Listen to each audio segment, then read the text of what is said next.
국내 바이오가 전체 시가총액에서 차지하는 비중이 한 8% 이렇게 알고 있는데요. 20% 이상으로 갈 수 있다라고 보고 있습니다. 5년 후 10배 오를 기업이라는 게 실질적으로는 빅바이오텍이 국내에도 생기면서 전혀 다른 모습으로 바뀔 것이다. 실질적으로 돈이 통장에 찍히는 그런 일들이 앞으로 2, 3년 후에 계속해서 벌어질 거다. 그런 기업들은 주가가 떨어지는 게 아니라 오히려 한 단계 위로 상승하는 그런 모습을 보일 겁니다.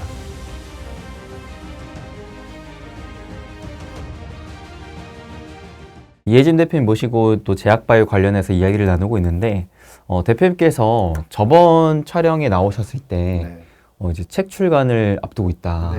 이렇게 또 얘기를 해주셨거든요. 근데 실제로 책 출간이 이제 얼마 남지 않았습니다, 대표님.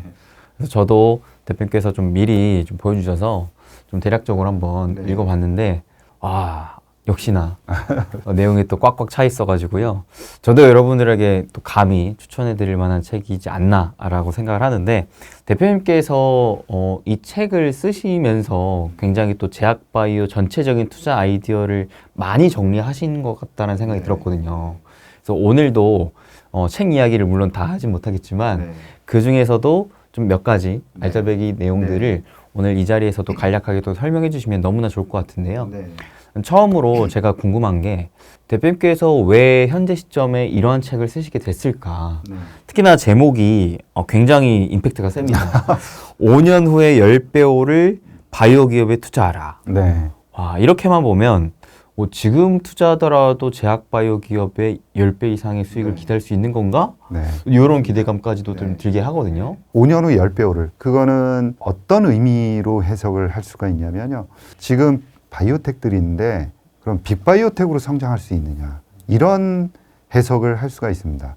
그러니까 시가총액이 지금 4조 원, 3조 원 이런데 우리 이런 기업들이 30조 원에서 50조 원 이렇게 갈 수 있는 가능성이 있는 기업들이냐. 그렇게 이야기할 수 있느냐. 근거가 뭐냐.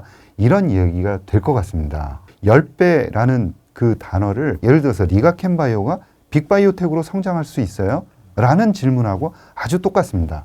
그래서 현실적인 질문이고 10배를 가지 못한다 그러면 아마 회사가 비행기하고 똑같아서 아주 높은 곳으로 그 이륙을 하지 않는다 그러면 뜨질 못하고 다시 땅바닥에 주저앉을 가능성이 높은 거죠. 그래서 둘 중에 하나라고 생각을 합니다. 계속해서 언젠가는 잡을 기회들이 많겠지만 그래도 빅바이오텍으로 성장하는 기업, 그렇지 못한 기업 이 두 가지로 나눠서 국내 기업들도 바라봐야 하고요.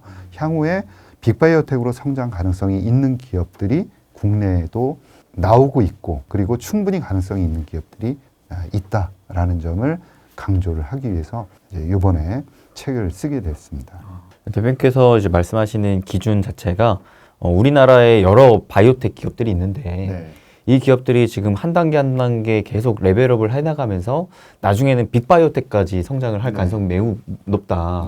근데 만약에 그렇게 빅바이오텍으로 성장을 한다면 시총 기준으로 한 4, 50조 정도를 우리가 좀 기대를 해볼 만한데 현재 시점에 대부분의 바이오텍 기업들의 시총이 거의 작게는 1조, 거의 많게는 한 10조 정도 요 이제 단계에 있다 보니까 만약에 이 기업들이 그 빅바이오텍으로 간다면 적게는 한 4, 5배, 많게는 10배 이상까지도 기대를 할 수 있다. 이런 입장이신 거죠. 예, 정확히 맞고요. 그렇게 말씀을 드리는 가장 큰 이유는 이제 국내 기업들도 블록버스터를 만들기 시작했습니다.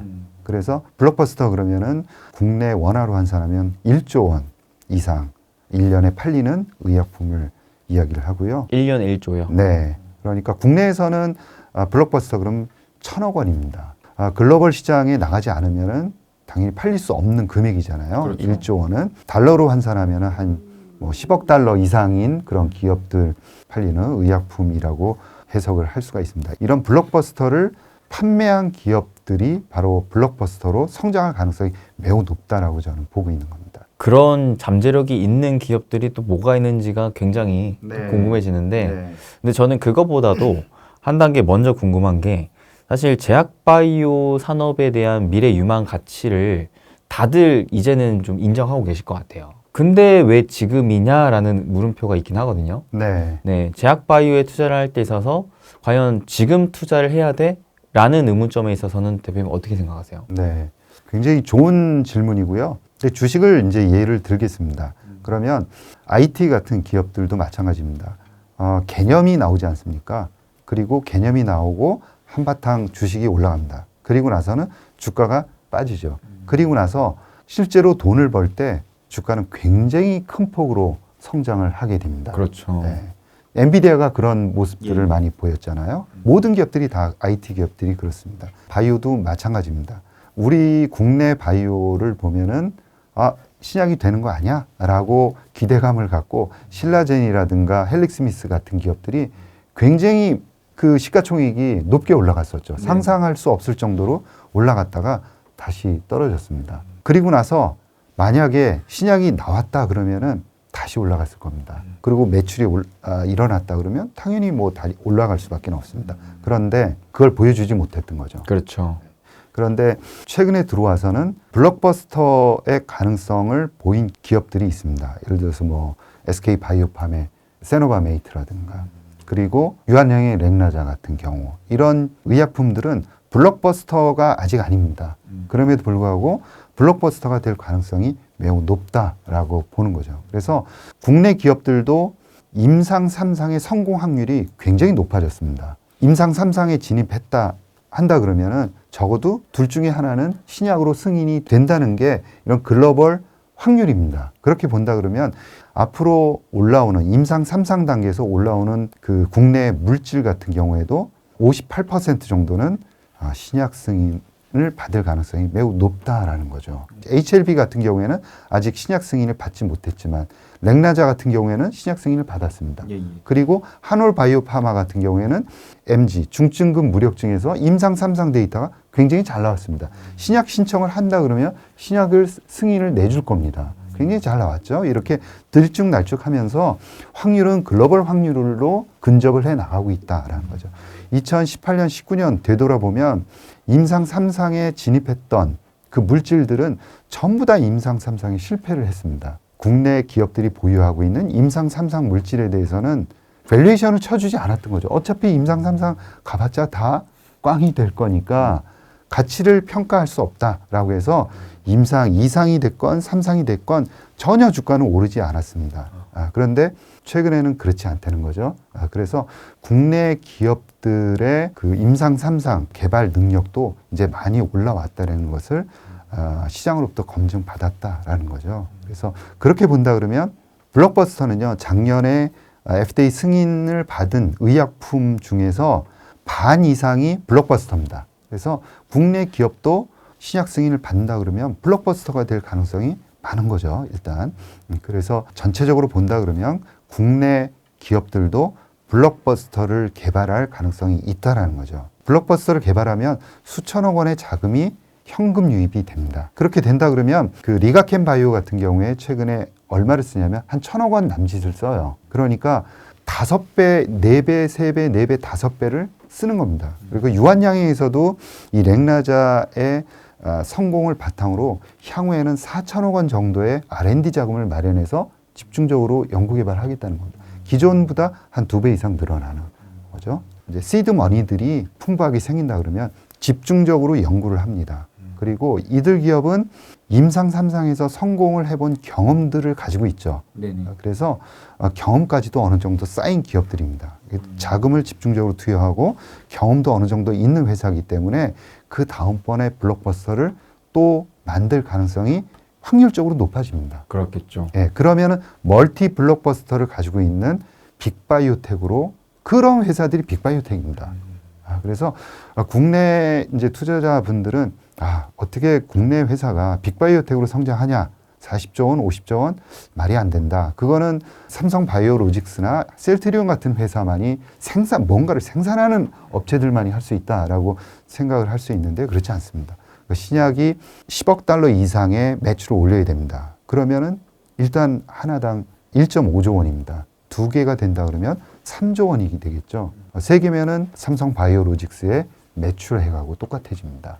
네, 그렇게 되면은 뭐 50조 원이 왜 안 되겠느냐 이렇게 생각할 수 있는 거죠. 그런데 그 과정을 벌써 블록버스터를 만든 업체들이 나오고 있다는 거죠. 이 2개 회사는 가능성이 너무 높습니다. 그리고 나면 흘러들어오는 풍부한 자금으로 집중적으로 연구 개발할 수 있고요. 리가캠 바이오 같은 경우에도 풍부한 자금을 지금 가지고 있는 회사죠. 그렇죠. 따라서 이런 트랙을 충분히 밟아갈 수 있는 여건이 되는 회사들이 아주 많이 나오고 있다. 알테오젠 같은 경우에도 뭐 벌써 시가총액이 20조 원까지 와 있는 상황이죠.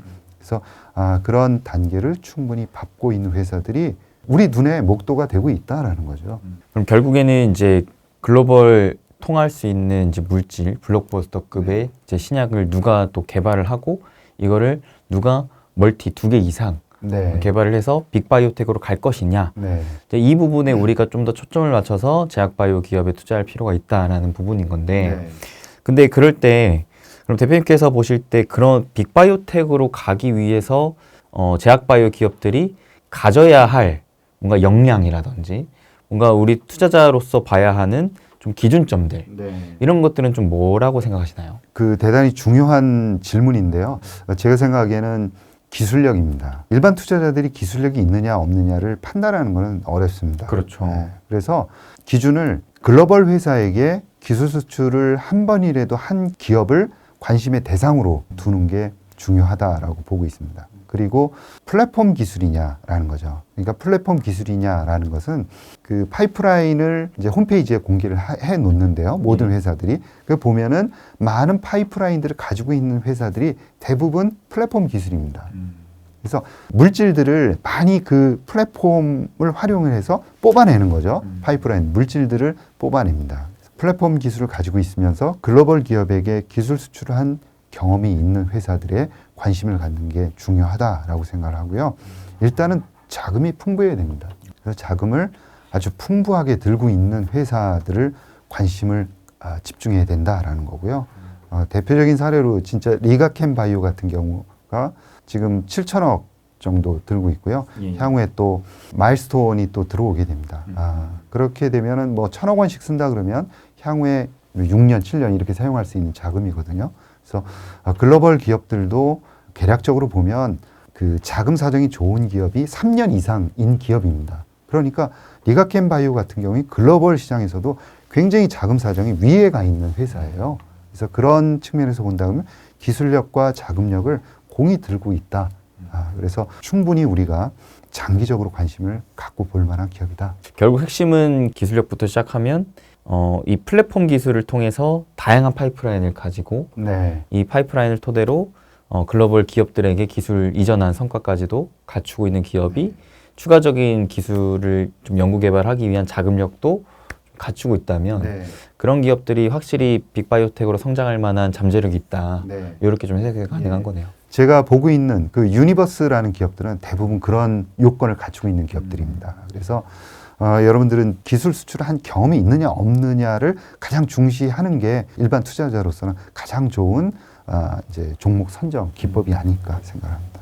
좀 전에 이제 설명을 좀 하셨던 리가캠 바이오 역시나 그렇게 좀 글로벌리 기술 이전에 대한 성과도 있고 플랫폼 기술을 가진 채로 다양한 또 파이프라인을 가지면서도 자금력을 갖춘 기업이라고 또 볼 수 있는 거 아니겠습니까? 네, 맞습니다.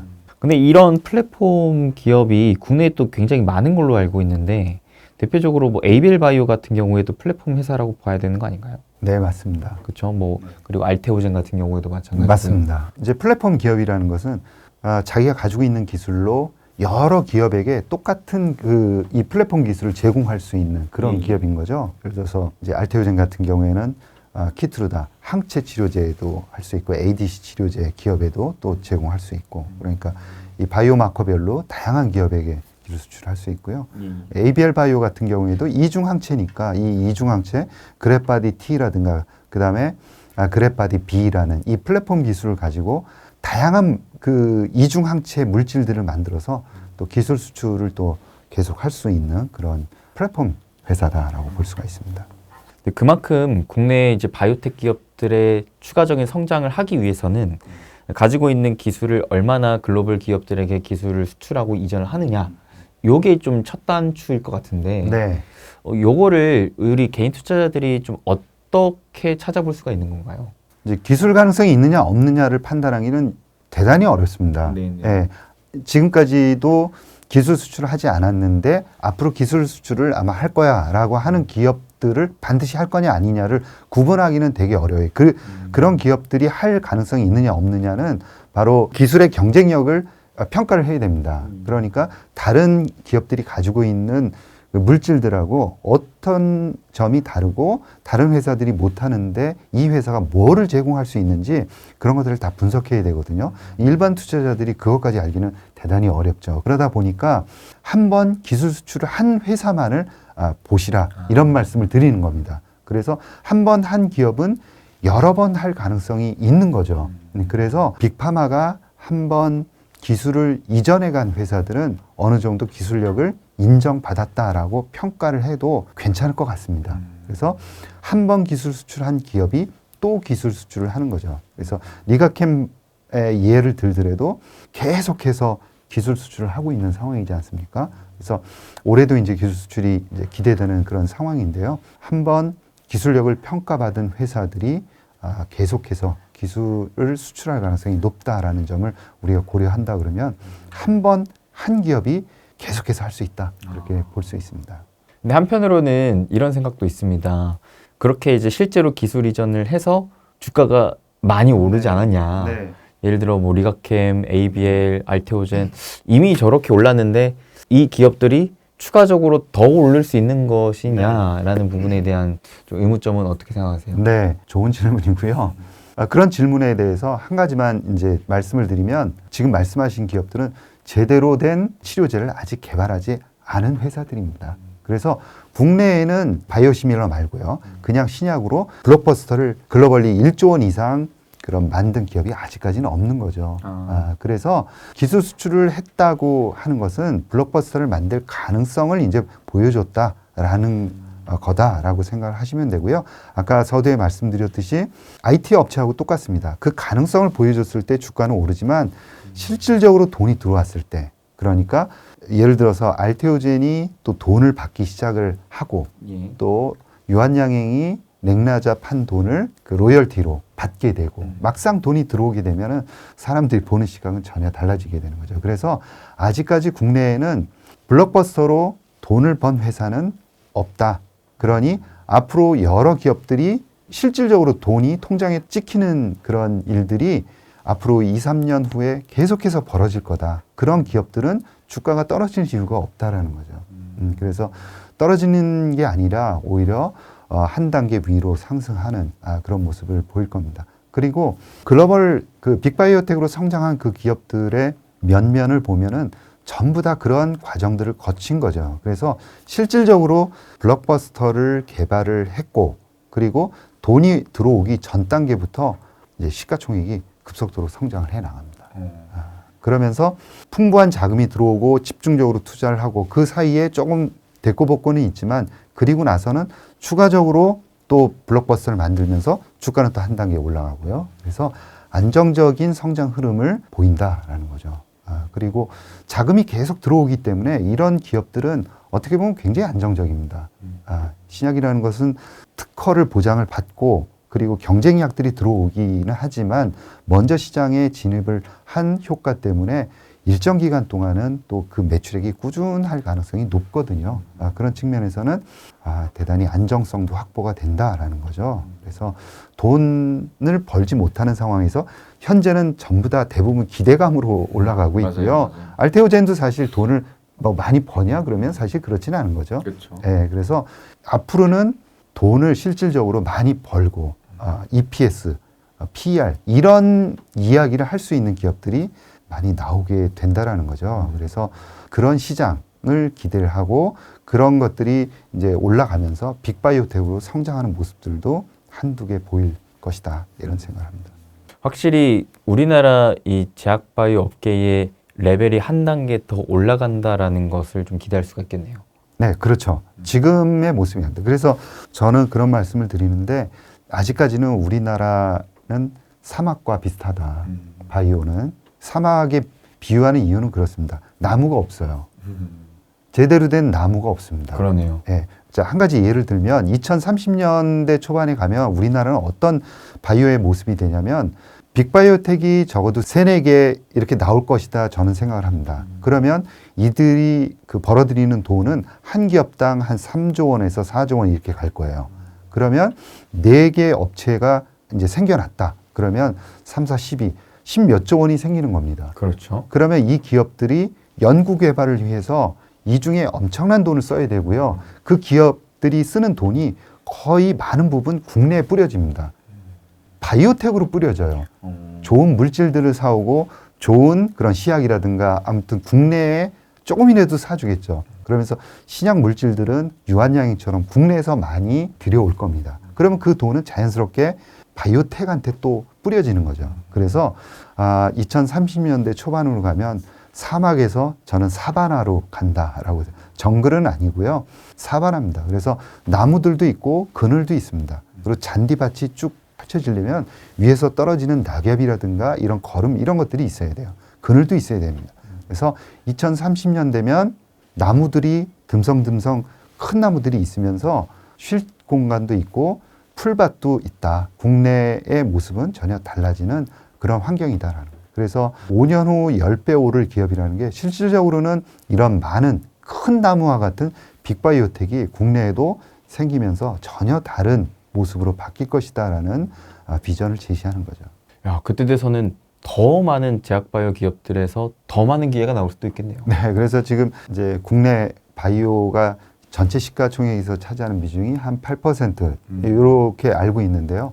이게 저는 한 20% 이상으로 갈 수 있다라고 보고 있습니다. 그래서 뭐 주식 투자 비중을 포트폴리오에서 어느 정도 해야 되느냐 이런 질문들을 많이 받는데요.